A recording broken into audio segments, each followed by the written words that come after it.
ভাগীরথী নদী থেকে নিখোঁজ বৃদ্ধার দেহ উদ্ধার, শান্তিপুরে শোকের ছায়া। দুদিন নিখোঁজ থাকার পর অবশেষে ভাগীরথী নদী থেকে উদ্ধার হলো এক বৃদ্ধার দেহ।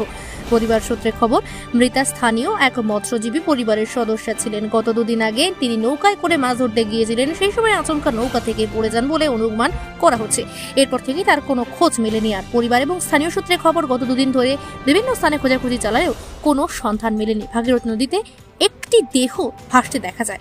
খবর পেয়ে পরিবারের সদস্যরা সেখানে পৌঁছে মৃতদেহটি শনাক্ত করে। খবর পেয়ে পুলিশ ঘটনাস্থলে পৌঁছায় এবং দেহটি উদ্ধার করে ময়নাতদন্তের জন্য পাঠায়।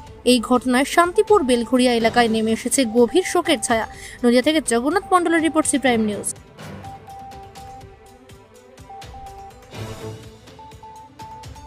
দুদিন নিখোঁজ থাকার পরে কিন্তু আজ পাওয়া গেছে, খবর পাওয়া গেল। তারপর তো এলাকাতেই বাড়ি, কিভাবে ডুবে চলে কোথায় পাওয়া গেল যদি বল। গত পরশুদিন আনুমানিক 6টা নাগাদ, যেহেতু মৎস্যজীবী 70+ বয়স, মাছ ধরতে যাচ্ছিল, মাছ ধরতে গিয়ে অসুস্থ হয়ে নৌকা থেকে পড়ে যায়। তারপরে ওখানে ডুবে যায়, অনেকে গেছিল, কিন্তু যাওয়ার আগেই সে ডুবে যায়। তারপর প্রশাসনকে খবর দেওয়া হয়।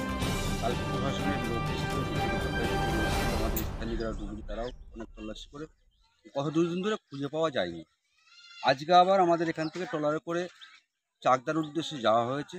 আমার কাছে এক্ষুনি ফোন হলো, লাশটাকে পাওয়া গেছে, চাকদাতে পাওয়া গেছে, এবার নিয়ে আসছে। যে ডুবে গেছে তার নাম কি? ওনার নাম হচ্ছে জিতেন বিশ্বাস। উনি মৎস্যজীবী ছিলেন, উনি মৎস্যজীবী ছিলেন। এলাকাতেই বাড়ি? এলাকাতেই বাড়ি। এলাকাটার নাম? এলাকার নাম গবাচ্চর মাঝের পাড়া। আপনার নাম? আমার নাম কৃষ্ণপদ রাহা।